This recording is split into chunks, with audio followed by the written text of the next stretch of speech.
दोस्तों, कभी आपने कोरोना वायरस से भी अधिक खतरनाक वायरस के बारे में सुना है, जिसकी तबाही जानकर कोरोना एकमात्र मामूली सी बीमारी लगेगी। जानेंगे कोरोना वायरस से भी खतरनाक वायरस के बारे में इस वीडियो में। बने रहिए हमारे साथ। वीडियो पसंद आए तो लाइक ज़रूर कीजिए और हमारे चैनल को सब्सक्राइब कर लीजिए।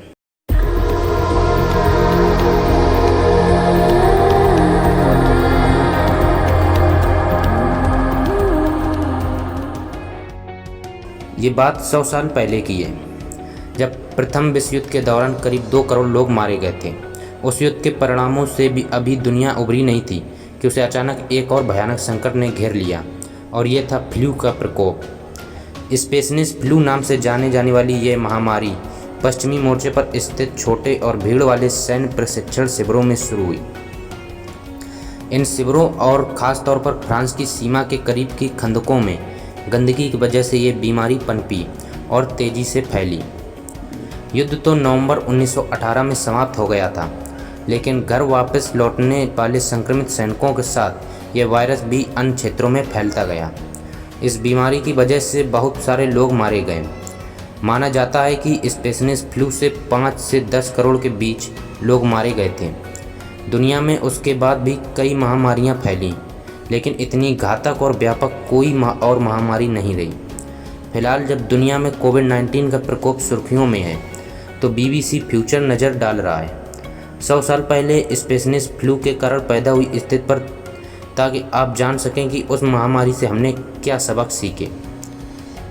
निमोनिया सबसे घातक साबित हुआ। कोविड-19 में से मरने वाले कई लोग एक प्रकार के निमोनिया का शिकार हुए हैं, जो वायरस से लड़ने में कमज़ोर हो चुके हैं। शरीर की रोग प्रतिरोधक क्षमता कम हो गई है, उन पर यह वायरस हावी हो जाता है।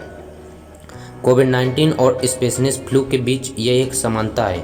हालांकि स्पेनिश फ्लू की तुलना में कोविड-19 से संक्रमित लोगों की मृत्यु दर काफ़ी कम है। अभी तक इस बीमारी से मरने वाले लोगों में अधिकांश बूढ़े हैं या ऐसे लोग जिनकी प्रतिरोधक क्षमता कमज़ोर थी। ऐसे लोगों में संक्रमण भी आसानी से हुआ और उन्हें निमोनिया हो गया, जिसका सीधा असर उनके फेफड़ों की क्षमता पर पड़ा। कुछ क्षेत्र प्रकोप से बच गए। जब स्पेनिश फ्लू फैला, तब दुनिया में हवाई यात्रा की शुरुआत बस हुई थी। यह बड़ी वजह थी कि उस समय दुनिया के दूसरे देश बीमारी के प्रकोप से अछूते रहे। उस समय बीमारी रेल और नौकाओं में यात्रा करने वाले यात्रियों के जरिए ही फैली, इसलिए उसका प्रसार भी धीमी गति से हुआ। कई जगहों पर स्पेनिश फ्लू को पहुंचने में कई महीने और साल लग गए थे, जबकि कुछ जगहों पर यह बीमारी लगभग पहुंची ही नहीं। उदाहरण के तौर पर अलास्का। इसकी वजह थी वहां के लोगों द्वारा बीमारी को दूर रखने के लिए अपनाए गए कुछ बुनियादी तरीके। क्या थे वो बुनियादी तरीके, जानते हैं। अलास्का के ब्रिस्टल बे इलाके में यह बीमारी नहीं फैली। वहाँ के लोगों ने स्कूल बंद कर दिए, सार्वजनिक जगहों पर भीड़ के इकट्ठा होने पर रोक लगा दी और मुख्य सड़क से गाँव तक पहुँचने वाले रास्ते बंद कर दिए। अब कोरोना वायरस को रोकने के लिए उसी तरह के मगर आधुनिक तरीके चीन और इटली में अपनाए जा रहे हैं, जहाँ लोगों की आवाजाही और उनकी भीड़ वाली जगहों पर जाने को नियंत्रित किया जा रहा है। अलग अलग लोग, अलग अलग वायरस। डॉक्टर स्पेनिश फ्लू को इतिहास का सबसे बड़ा जनसंहार मानते हैं। बात केवल यह नहीं कि इतनी बड़ी संख्या में लोग इससे मारे गए, बल्कि यह कि इसका शिकार हुए कई लोग जवान और पूरी तरह स्वस्थ थे। आमतौर पर स्वस्थ लोगों की रोग प्रतिरोधक क्षमता फ्लू से निपटने में सफल रहती है, लेकिन फ्लू का यह स्वरूप इतनी तेज़ी से हमला करता है कि शरीर की प्रतिरोधक शक्ति पस्त हो जाती है। इससे साइटोनिक स्टॉर्म नामक प्रतिक्रिया होती है और फेफड़ों में पानी भर जाता है, जिससे यह बीमारी अन्य लोगों में फैलती है। उस समय बूढ़े लोग इसका शिकार कम हुए, क्योंकि संभवतः वो 1830 में फैले इस फ्लू के एक दूसरे स्वरूप से जूझ चुके थे। फ्लू की वजह से विश्व के विकसित देशों में सार्वजनिक स्वास्थ्य प्रणाली में काफ़ी विकास हुआ, क्योंकि सरकार और वैज्ञानिकों को एहसास हुआ कि महामारियां बहुत तेज़ी से फैलेंगी। कोरोना वायरस से ज़्यादा खतरे बूढ़े और पहले से बीमार लोगों को है।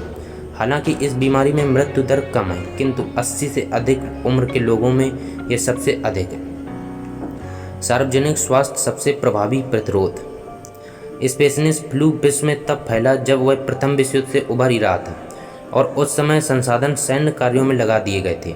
और सार्वजनिक स्वास्थ्य प्रणाली की परिकल्पना अधिक विकसित नहीं थी। कई जगहों पर केवल मध्य और उच्च वर्ग के लोग ही डॉक्टरों से इलाज करवाने की क्षमता रखते थे। स्पेनिश फ्लू से मरने वालों में अधिकांश लोग झुग्गियों या शहरों के गरीब इलाकों में रहते थे, जहां सफाई और पोषक आहार की कमी थी।